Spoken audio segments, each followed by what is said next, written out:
மறக்காம சர்ப்ரைஸ் பண்ணுங்க. தேங்க்யூ. குழந்தைகளையும் ஆண் நண்பர்களையும் பார்த்து கொண்டிருந்தேன். இந்த சமையல் பற்றி பேசும்போது என் பக்கத்தில் உட்கார்ந்துருந்த தோழி என்கிட்ட சொன்ன விஷயம், சமைக்கிறது யாருன்னா எல்லாரும் சைலண்டாக இருந்தாங்க, இந்த பொம்பளை பிள்ளைங்க தான் அம்மா அம்மான்னு கத்திக்கிட்டு இருக்குதுங்க அப்படின்னு சொன்னாங்க. அடுத்து நான் பாய்ஸை பார்த்தேன்.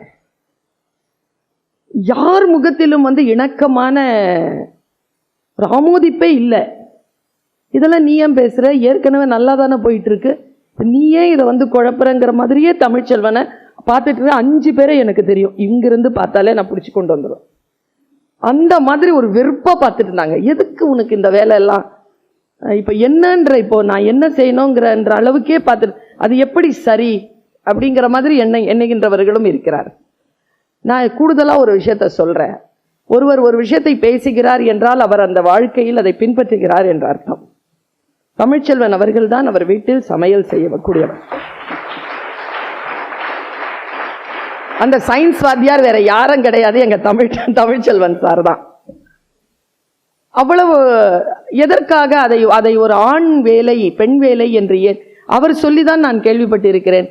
இந்த உலகத்தில் எல்லா இடங்களிலும் குழந்தைகள் பிறக்கிறார்கள், நம் நாட்டில் தான் அவர்கள் ஆண்களாகவும் பெண்களாகவும் பிறக்கிறார்கள்னு சொல்வார்.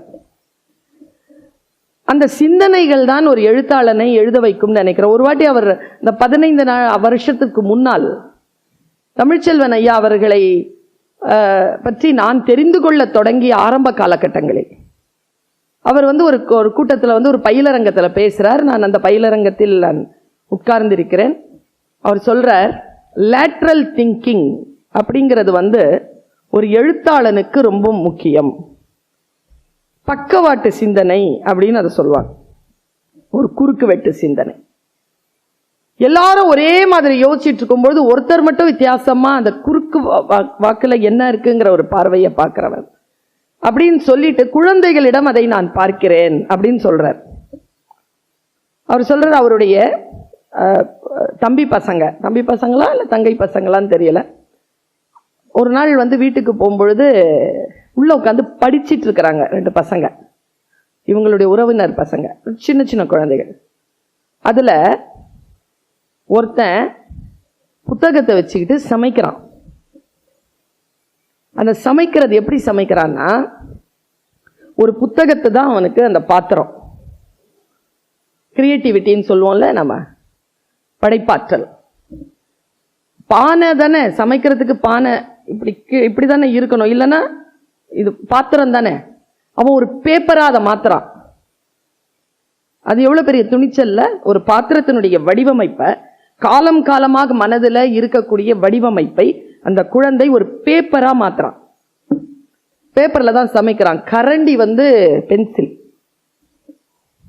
பென்சில்ல சமைக்கிறான். அப்படி அது எழுதல, சும்மா அவன் சமைக்கிறான். பொங்கல் சமைக்கிறான், வெஞ்சனங்கள்லாம் வைக்கிறான், ரசம் சமைக்கிறான், எல்லாத்தையும் சமைக்கிறான். சமைச்சு முடிச்சிட்ட உடனே இவர் குரல் கொடுக்குறான், பெரியப்பா சாப்பிடவான்னு. இவர் போய் உட்கார்றாரு, ரஃப் நோட்டை தூக்கி அவர் முன்னால போடுறான். அதான் இலை. முன்னால சமைச்ச அந்த புக்கை வச்சுக்கிட்டு அவன் எடுத்து சாப்பாடு போட்டான். சார் எப்போ எழுந்து நின்று அந்த குழந்தை கட்டி அணைச்சிக்கிட்டாரான். எப்போனா அந்த குழந்தை சாப்பாடு போடும் பொழுது சோறு போட்டுட்டு பக்கத்தை திருப்பிச்சான் சாம்பார் போடுறதுக்கு. அங்க அந்த குழந்தையினுடைய கிரியேட்டிவிட்டியை நான் பார்த்தேன் அப்படின்னு பேசுறார். ஒரு 3 வயது குழந்தை, ஒரு 4 வயது குழந்தைக்கு இவ்வளவு ஷார்ப்பா இருக்கு மனசுன்னு அவர் படைப்பாக்கத்தை பற்றி பேசுகிறார். பாரதியின் பிறந்தநாள். நாங்க பாரதியார் பற்றி பேசினோம், பெரியாரை பற்றி பேசுகிறோம், பெரிய பெரிய ஜாம்பவான்கள் எழுத்தாளர்கள் பற்றி பேசுகிறோம். நான் சமீபமாக புதுமை பித்தனுடைய கதையை மறுபடியும் வாசிக்க தொடங்கி இருக்கிறேன். மீண்டும் மீண்டுமாய் அதை வாசித்து பார்க்கின்ற பொழுது வயதிற்கு ஏற்ற வகையிலே புரிதலும் ரசனையும் எனக்குள்ளேயே மாறுபடுகிறது. ஒரு வயதில் உங்களுக்கு சரி என்று படுவது இன்னொரு வயதிலே அது தவறு என்று படும். ஆனால் அந்த கால எல்லையை எவ்வளவு சீக்கிரமாக நீங்கள் சுருக்கிக் கொள்கிறீர்களோ காலத்தில் அவ்வளவு சீக்கிரமாக நாம் வாழ்ந்து முடிக்கிறோம். புரிஞ்சுக்கிறதுக்கே 25 வருஷம் ஆயிடுச்சு சேரன் சாருக்கு. தான் எடுத்தது தானே மாற்றி சொல்வதற்கு 25 வருஷம் எடுத்துக்கிட்டாருன்னு அவர் சொன்னார். அப்படி இல்லாமல் அந்த ஃபயர் இருக்குல்ல, அது 17, 18, 19, 20 வயசுலயே வந்துருச்சுன்னு வச்சுக்கோங்களேன். இன்னொரு விஷயத்த நான் சொல்றேன், இந்த காலம் இருக்குல்ல, இந்த உலகம் இருக்குல்ல, இறை நம்பிக்கை கொண்டவர்கள் இறைவனை எங்கோ பார்க்கிறார்கள். ஆனால் உண்மையாகவே காலத்தை இயக்குகின்றவர்கள் மக்கள் தான். மக்கள் கையில தான் வரலாறு இருக்கு. அவர்கள் தான் வரலாற்றை முடிவு செய்கிறார்கள். யாரை ஞாபகம் வச்சுக்கணும், யாரை புறந்தள்ளணும்னு அவன் தான் முடிவு பண்றான். மக்கள் வரைக்கும் உங்களுடைய கருத்து போய் சேர்வதற்கு நீங்கள் என்ன செய்கிறீர்கள்? அது மிகப்பெரிய கேள்வி. பாருங்க, ஜெயகாந்தன் சார் ஒரு கதையை எழுதுறார்.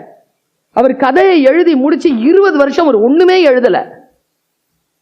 ஆனாலும் இந்த சமூகம் அவரை தூக்கி கொண்டாடி கொண்டே இருந்தது. 20 வருஷம் ஒரு ஆள் ஒண்ணுமே எழுதுறங்க, எழுதி முடிச்சுட்டு 20 வருஷமா அவர் சிங்கமா கர்ஜிக்கிட்டே இருந்தாரு தான் எழுதி முடித்ததற்காக. இந்த வரலாறை எல்லாம் நாம் பார்க்கிறோம். ஏதோ ஒரு வார்த்தை எழுதுறது. பட்டுக்கோட்டை கல்யாண சுந்தரம் 29 வயசுல செத்து போனாங்க.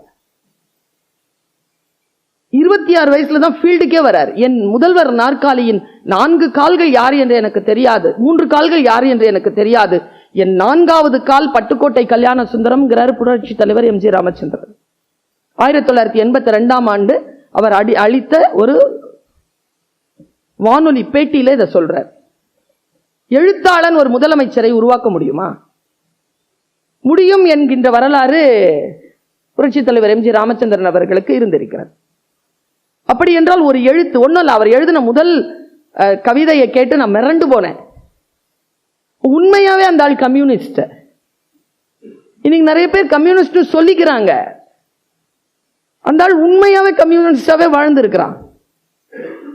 அந்த வாழ்க்கையினுடைய தகுதி பாடுக்கு முழுமையான கம்யூனிஸ்ட் அந்த பட்டுக்கோட்டை கல்யாண சுந்தரம். கண்ணதாசனை தூக்கி பிடிக்கிற அளவுக்கு நம்ம பட்டுக்கோட்டையை தூக்கி பிடிக்கலையோங்கிற ஒரு வருத்தம் எனக்கு பலகாலம் உண்டு. பொதுஜனத்துல சில இயக்கங்கள் தூக்கி பிடிச்சிட்டு இருக்கு, பொதுஜனம் இயக்கி தூக்கி பிடிக்கலாம். அவன் எழுதின முதல் பாட்டு என்ன தெரியுமா? அப்ப அவனுக்கு வயசு 15, உங்களை விட ஒரு 5 வயசு சின்ன பிள்ளை. கெண்டை குஞ்சே கெண்டை குஞ்சே, கரை ஓரத்தில் மேயாதே கெண்டை குஞ்சே, தூண்டில் காரன் வரும் நேரமாச்சு, ரொம்ப துள்ளி குதிக்காதே கெண்டை குஞ்சே. 15 வயசுல எழுதுறான். நீங்க ரொம்ப ஆழமா யோசிச்சு பாருங்க. அதற்குள்ளாகத்தான் கம்யூனிசம் அடங்கி கிடக்க. அவன் தன்னுடைய வாழ்க்கையை எப்படி ஒரு கவிஞன் வாழ்ந்திருக்கிறான். பாரதியார் எப்படி பாரதிதாசனார் எப்படி வாழ்ந்திருக்கிறார். புதுமை பித்தனுடைய ஒரு கதையை நான் நேற்று படிச்சு மிரண்டு போன பிரின்ஸ். ஆண் பெண் 2 பேருக்கும் பொதுவானது உடல் நலம்.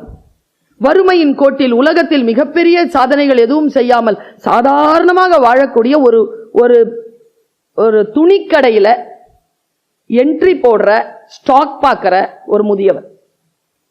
அவருடைய மனைவிக்கு உடல் நலம் இல்லை. அந்த உடல் நலம் இல்லாத மனைவியை அவர் எப்படி வீட்டுக்கு வருவாரு, அதை பார்ப்பாரு. அவர் மனைவியோடு எப்படி அந்த காலம் அவருக்கு அந்த காலம் எப்படி கழியுதுங்கிறத நான் உண்மையா சொல்றேன். அந்த ரூம்ல ஒரு ஓரத்துல சேர் கூட இல்லாம இந்த பிசு பிசுத்த அந்த அறைக்குள்ளாக நான் குடியிருந்தேன். நான் நேர்ல பாக்குறேன். அவர் உள்ள வர்றது, அந்த அம்மா போய் கதவை திறக்கிறது, அங்க லேசா ஒரு விளக்கு எரிஞ்சுக்கிட்டு இருக்கிறது, அந்த அம்மாவுக்கு முடியாம அந்த அம்மா ஏதோ ஒண்ணு சமைச்சு படுத்துட்டது, அந்த அம்மா செத்து போறது, செத்து போன அந்த உடம்ப அவர் கைய காலை நீட்டி படுக்க வைக்கிறது எல்லாம் நேர்லயே நான் பாக்குறேன். ஒரு எழுத்து அப்படித்தானே இருக்கணும். கூட்டிட்டு போனோம்ல ஒரு இடத்துக்கு, நீங்க என்ன கூட்டிட்டு போனோம்ல, அங்க என்ன வாழ வைக்கணுமே. அவர் சொன்னது போல் யாருக்காக நீங்கள் எழுதுகிறீர்கள்? யாரையும் நாம் சாதாரணமாக நினைக்க கூடாது. எல்லோரும் மனிதர்கள் தான், எல்லோருக்கும் வாழும் உரிமை உண்டு, எல்லோருக்கும் ஒரே பிறப்பு தான், எல்லோருக்கும் ஒரே இறப்பு தான், யாருடைய சிந்தனையிலோ நாம் வாழ்ந்து விடக் கூடாது என்கின்ற திரையை விளக்குபவன் தான் எழுத்தாளர். என்னை விட யாரும் பெரியவன் இல்லைன்னு நான் பெருசா பேசிட்டு போறதில்லை. நான் யாரையும் விட உயர்ந்தவன் இல்லைங்கிற எண்ணம் என்னிடத்தில் இல்லை என்றால் நான் சுயமரியாதைக்காரி. இதுதானே தத்துவம்ங்கிறது. ஒரு எழுத்தாளன், ஒரு படைப்பாளன் இந்த உலகத்தில் நாம் வாழ்ந்ததற்கு பின்னாலும் வாழக்கூடிய வழிவகைகளை தந்துவிட்டு போகின்ற ஒரு வேலை. அதனால்தான் அவன் படைப்பாளன். கடவுள் பக்தி கொண்டவர்கள் படைப்பாளன் கடவுளை மட்டும்தான் சொல்வார். ஆனால் இலக்கியத்தில் நாம் படைப்பாளன் என்கின்ற ஒரு சொல்லை தந்திருக்கிறோம் என்றால் அதை எழுத்தாளர்களுக்கு மட்டும்தான் தந்திருக்கிறோம், கலைஞர்களுக்கு மட்டும்தான் தந்திருக்கிறோம். ஒன்னும் இல்ல, ஒரு பெரிய கடல், அந்த கடல்ல ஒரு பெரிய எஸ். ராமகிருஷ்ணன் சார் சொன்னது, நீங்க என்ன நினைக்கிறீங்க? நான் உலகமெல்லாம் போய் பேசிட்டு இருக்கிறேன்னா ஏதோ உள்ள என் நுரையீரலுக்குள்ள ஏதாவது ஒரு பொட்டி இருக்குதா, அதை திறந்து பார்த்துக்கிட்டே என் மூளைக்கு அனுப்பி நான் பேசிட்டு இருக்கிறேன்னா? கிடையாது. உங்களை போலதான் நான் கற்றுக்கொள்கிறேன். இப்ப வந்து உட்கார்ந்துட்டு இருக்கிறீங்களா, இப்படி நான் உட்கார்றேன், டெய்லி உட்கார்றேன். இந்த 4 பேர் பேசினதையும் ரொம்ப கூர்மையா கவனிச்சிருக்கிறேன். நான் கற்றல் தான், லேர்னிங், அப்சர்வேஷன், கவனம். எவ்வளவுக்கு எவ்வளவு நீங்கள் கவனமாக இருக்கிறீர்களோ உங்கள் பாதை உங்களுக்கு செம்மையாக தெரிந்து கொண்டே இருக்கும். எதிலும் கரைந்து போகாமல், இன்ஃப்ளூயன்ஸ் ஆகாம இருக்கிறது. சுயத்திலே உறுதிபட இருப்பது. எஸ் ராமகிருஷ்ணன் சொல்றார், பெரிய கடல், அந்த பெரிய கடல்ல ஒரு பெரிய மீன், அந்த பெரிய மீன் பசியில அலையுது. அலைஞ்சுக்கிட்டே இருக்கும்போது அதுக்கு ஒரு குட்டி மீன் கண்ணில் பட்டுருச்சு. வாய் திறந்துட்டு போகும்போது குட்டி மீனுக்கு தெரிஞ்சிருச்சு தன்னை பெரிய மீன் துரத்துதுன்னு. நல்லா தெரிஞ்சுக்கோங்க, எப்போ பெரிய மீன் துரத்துகிறதுன்னு குட்டி மீனுக்கு தெரிகிறதோ அப்போதுதான் அது தப்பி ஓடுறதுக்கு முயற்சி பண்ணும். இல்லைன்னா வாய்க்குள்ள போக வேண்டியதுதான். தப்பி ஓடுது. பெரிய மீன் துரத்தி துரத்தி துரத்தி கொண்டு வந்து கடைசியா ஒரு பாறையில அந்த சின்ன மீன் முட்டை அப்படி நிக்குது முன்னால. அந்த டைம்ல அந்த சின்ன மீன் பேசிச்சான், இரு இரு கொஞ்சம் பேசிக்கலாம், ஒரு உடன்படிக்கை.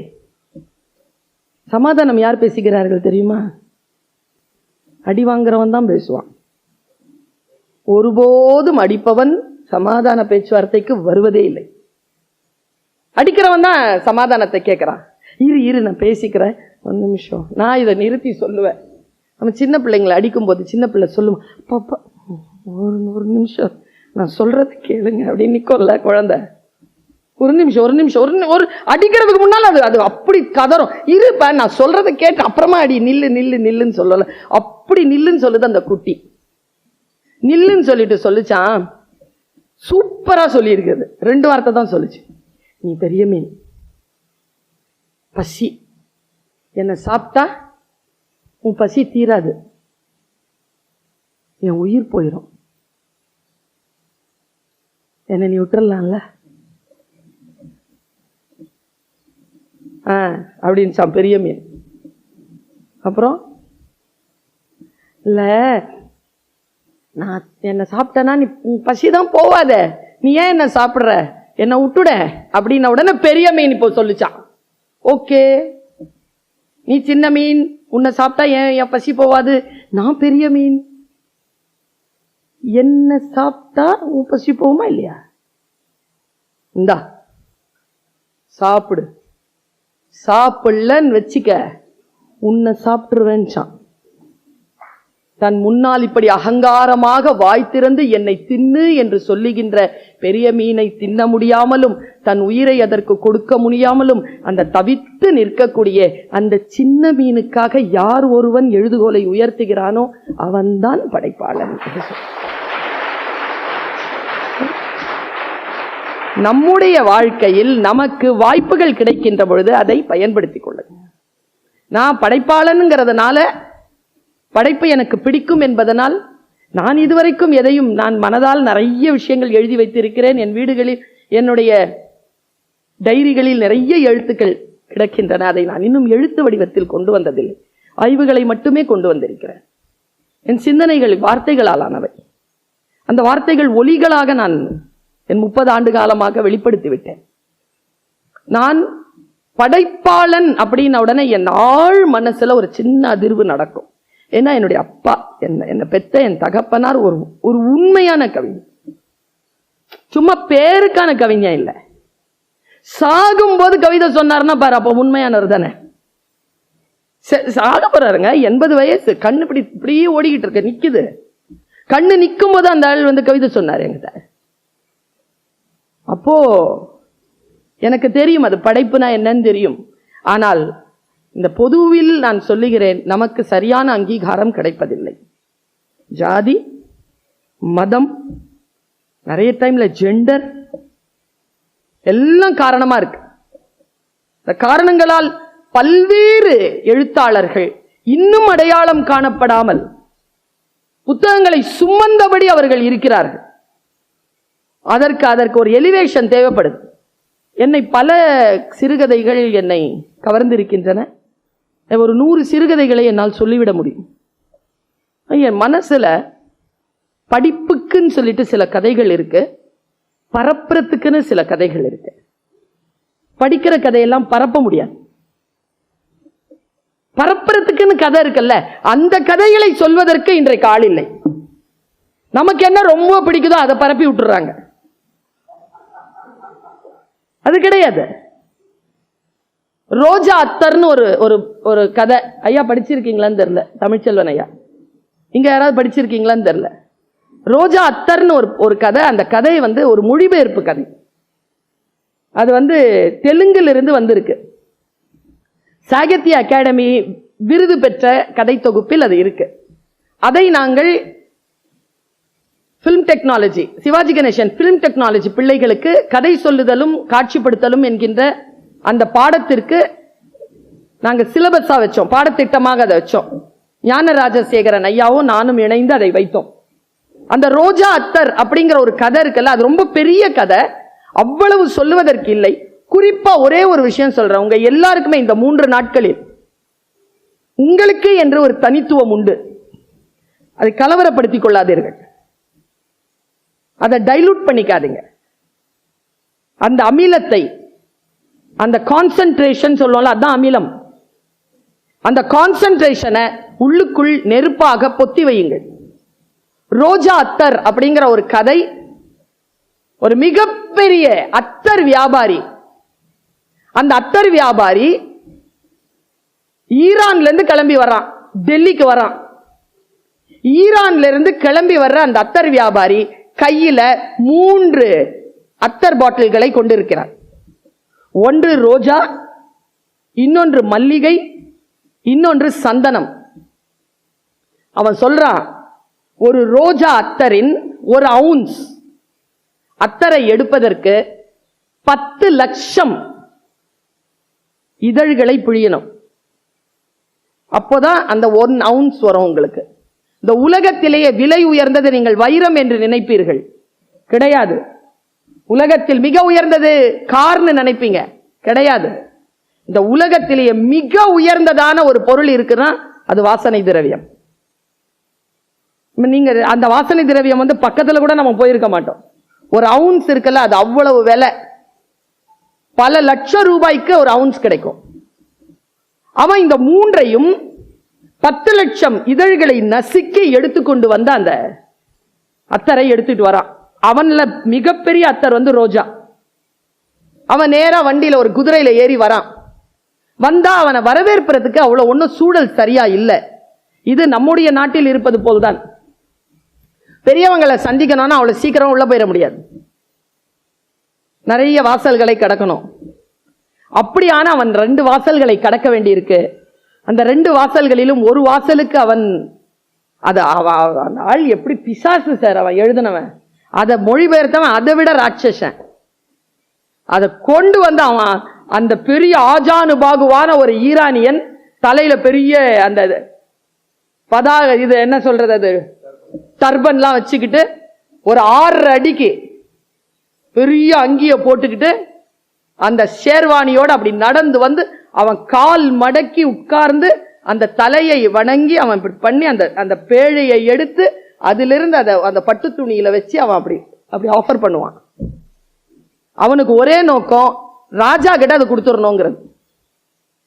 ராஜா கிட்ட கொடுத்துட்டோம்னா தன்னுடைய பரம்பரையின் புகழ் போகும்ட்டு. ராஜா கிட்ட போவே விட மாட்டாங்க. ஃபர்ஸ்ட் கொடுத்துருவான் ஒரு ஆள் கிட்ட, ஒரு திவான் கிட்ட சந்தனம். அடுத்த ஆள் கிட்ட போயிருவான், மல்லி கொடுத்துருவான். இருக்கிறது 1 ரோஜா.